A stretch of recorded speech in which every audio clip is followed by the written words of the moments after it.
First tonight, why are we not worth rescuing?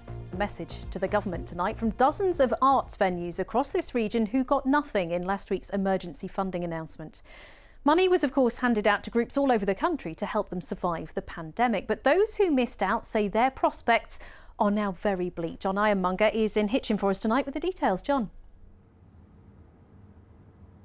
Janine, the Cultural Recovery Fund is a pot of cash announced by the government, up to £500 million, to help cultural organisations across the country survive the coronavirus pandemic and its disastrous impacts. To date, around 2,000 music venues and theatres have already benefited from the cash. But there are many venues in our region, like this one in Hitchin, who are scratching their heads wondering why they weren't eligible for any money. And it's having a huge impact on creatives and young freelancers now worried about their future.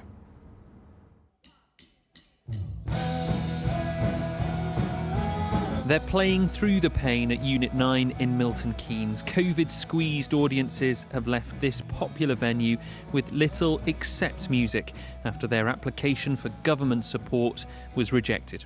It was a copy and paste job. We didn't get any feedback at all. You know, that we were not culturally viable, which that's the thing that kind of hurt us the most, because we believe that we are culturally viable. We do a huge amount in the community.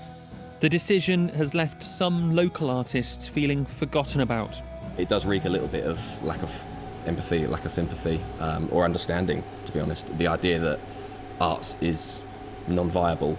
It's the use of the word viable as well. It's not tasteful, is it? Saying I can't play this game. Meanwhile, upstairs at Unit 9's recording studio, a project to give vulnerable youngsters purpose and confidence is now in doubt too. I went through depression for a long period of time in my life, and I wasn't very well at all. I was on medication and going through many therapies, and music was the only way I was able to escape from the pain, and Unit 9 has helped me so much. Music has so many qualities, it's unbelievable. I don't know how to explain it, but please protect the music industry. Music can change lives. So far, more than 70% of cultural organisations have received grants of up to £1 million, allocated by Arts Council England. Make yourself at ease, I'll be with you presently. Just finishing getting changed. Though still not the Market Theatre in Hitchin, an intimate venue out in the cold. We're paying all our actors, all our front of house staff, we're paying technicians. We run kids' theatre clubs and we have teachers that come in, so we have teachers to pay. So without the money and the money behind all that, then obviously that's lots of people's jobs that are at risk.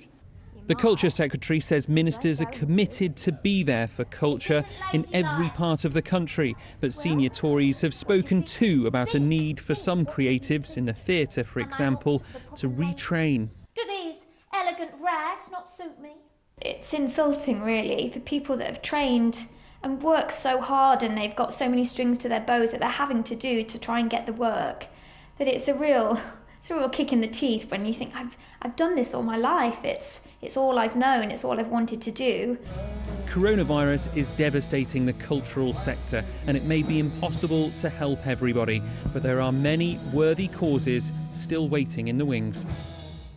Well, although 2 rounds of funds have already closed, there may be further lifelines for those venues still adrift. As I understand it, there should still be around £175 million that hasn't been allocated.